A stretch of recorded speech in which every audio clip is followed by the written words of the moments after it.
यहाँ के मजदूर पलायन करके बाहर कमाने के लिए जाते हैं, अपने माँ बाप को छोड़ के, अपने बाल बच्चों को छोड़ के, अपने पूरे परिवार को छोड़ के, और कई बार उनकी जो है लाश आती है और सारे सपने जो है चकनाचूर हो जाते हैं। ऐसे ही एक घटना जो है नासिक में 2 दिन पहले हुई है। 12 दिन, अभी उनकी माँ ने बताया कि 12 दिन पहले ये लड़का जो जिसका नाम गंगाधर राय है, जो 21 वर्ष का है, सिर्फ शादीशुदा नहीं है, अनमैरिड है, और वो अपनी माँ का भरण पोषण वही करता था। इकलौता वो लड़का था जो उसका भरण पोषण करता था वो। लेकिन जो उसके साथ में था लड़का, जो उसको लेके गया था, उसी पर पूरा शक, क्या पूरी मतलब जो है हम लोग को शक जो है ना गहरा हो गया है और यकीन हो गया है कि उन्होंने ही इसको मारा है। कैसे आपको दिलीप राय। शक इस तरह से हो रहा है कि 9 बजे जो है, परसों 9 बजे जो है इसकी माँ ने उससे बात किया और सुबह 11 बजे इसको सूचना मिली कि उसका लड़का मर गया, और मरा हुआ फोटो, लेटा हुआ फोटो जो है उसको भेजा गया। और 10 मिनट बाद जो है उसको फोटो, एक हैंगिंग फोटो जो है, फांसी लटका हुआ फोटो जो है भेजा गया, जिसमें पैर पूरा लटक रहा था ज़मीन में। अगर ज़मीन में किसी का पैर लटका रहे तो आपको लगता है कि वो मर सकता है फांसी लटक के? अगर फांसी लटकेगा तो ज़मीन से ऊपर रहेगा। पूरा पैर, उसका पैर ज़मीन में लटक रहा था, समझे कि नहीं? यानी 1 फीट और ऊपर जाता तो उसका पैर ज़मीन से ऊपर होता। तो इससे पूरी तरह से हम लोग को लग रहा है, और वो रस्सी लगी हुई है।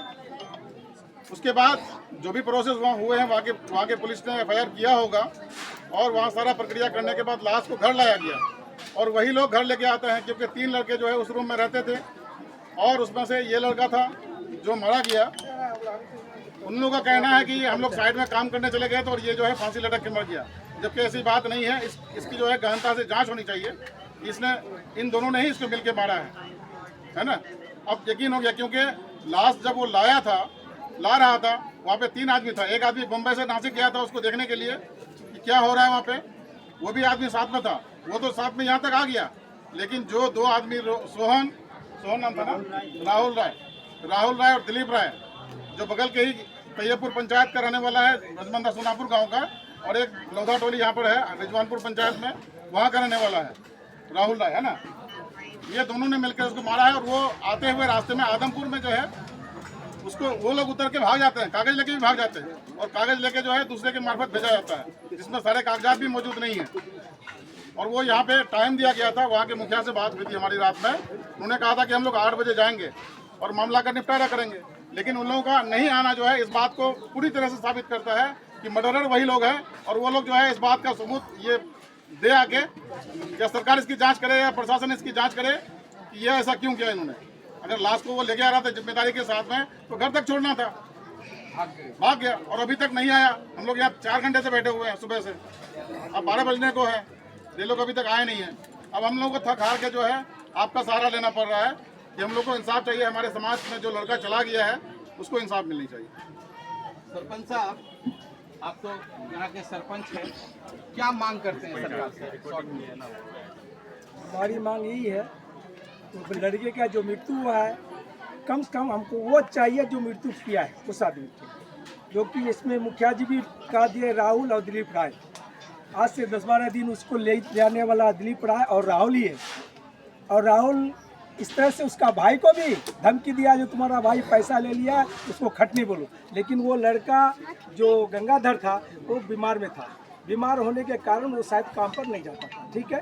दूसरा बात, उसका भाई को धमकी भी दिया, अगर तुम्हारा भाई रुपया नहीं देगा तो तुम्हारा 2-3 दिन में तुम्हारा भाई को मार देंगे। इसके बाद 1-2 दिन 2-3 दिन के बाद हमको खबर होता है, जब कल की घटना है, तो सारे लोग, घटना बड़ा परसों का बात है, करीब 9 बजे माँ से बात किया है, और 11:30 बजे रिपोर्ट आता है जो लड़का मर गया। जबकि जो राहुल और दिलीप राय ही आके देखता है जो लड़का मर गया है। पहला जो उसका बॉडी दिखाता है सोया हुआ, जब कहता है थोड़ा देर के बाद कहता है फांसी लटका, तो तुरंत उसके फांसी लटका हुआ फोटो भेजा है। जबकि उस लड़के का देखते हैं जो खड़ा मट्टी के इसमें पैर लगा हुआ है। इससे साबित होता है कि 100% वो दोनों लड़का दिलीप राय और राहुल ही मारा है। इसलिए मैं उससे, सरकार से मैं अनुरोध करता हूँ, प्रशासन से अनुरोध करता हूँ कि वो गरीब को कम से कम वो चीज हमको खोज करके दे। उस लड़का को किसने बिल्कुल परफेक्ट बात है ही। जबकि ये भी और भी घटना जो रास्ता में बॉडी लाने के टाइम में आदमपुर में उसका जो कागज था पोस्टमार्टम का, उसमें से वो कुछ आदमी अतिक्रमी मैंने वो अपहरण करके कागज भी छीन लिए, जिसमें कि कागज छीनने के बाद वो लाश आया। लाश वाला क्या एम्बुलेंस वाला वो प्रशासन को भी खबर किया जो मेरा बॉडी को खाली नहीं करता है। उसमें मैं पहुंचा था, प्रशासन आया, डीएसपी साहब को मैं बोला और हमारे प्रशासन कुमार साहब भी आए। मैं बोला आप शांति रहिए, मैं खाली करवाता हूँ। इसी बीच में हमको फ़ोन करते हैं जो इस लड़का जहाँ काम करता हूँ इजहार साहब है, इजहार जी को फ़ोन, इजहार जी बोलते हैं सरपंच साहब चिंता मत करिए, अभी आधा घंटा में आपके पास कागज पहुँच जाता है। हम अपने जनता को और अपने प्रशासन का सर 10 मिनट रुकिए, मैं बॉडी को मैं खाली करवाता हूँ। उतर गया। उसके बाद वो इजहार जी कहते हैं जो उनका जो कार्यकर्ता है उनके पंचायत को जो मारूफ जी बोलते हैं, कौन पंचायत का हमें अच्छे से नहीं मालूम है, वो मुखिया जी थ्रू हमको कागज मिलता है। आधा घंटा कागज देने वाले हमारे वहाँ के जो ससुराल वाले हैं हमारे मास्टर साहब वो हमको कागज देते हैं। कागज देने के बाद में प्रशासन भी कहा आपको सरपंच साहब जिस तरह से हेल्प होगा मैं हेल्प करूँगा, ठीक है। दूसरी बात हमको वो चाहिए जो मारा है उस आदमी को, मैं प्रशासन को कहता हूँ कम से कम मुजाहरा जो भी मिले, लेकिन हमको जो मर्डर करने वाला उसको हमको इंसाफ चाहिए, उसको सामने आना चाहिए जी, गिरफ्तार होना चाहिए। काबुल जी आप बोलिए शॉर्ट में क्या इस घटना के बारे में? घटना से तो प्रतीत हो रहा है अगर वो लोग दोषी नहीं है तो आदमपुर से लाश को छोड़कर पोस्टमार्टम के पेपर को लेके क्यों भागा और अब तक यहाँ लाश के पास नहीं आया। और प्रशासन से क्या मांग? प्रशासन से मांग है कि दोषी को सजा मिले। मैं हूँ Bhaskar Bharti, Times Asia News channel से। फिर मिलेंगे किसी अन्य जगह पर, वहाँ की खबरों से आपको रूबरू करा देंगे। तब तक इजाजत दीजिए, नमस्कार।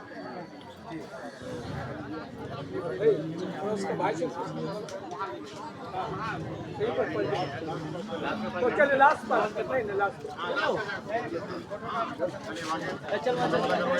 देखिए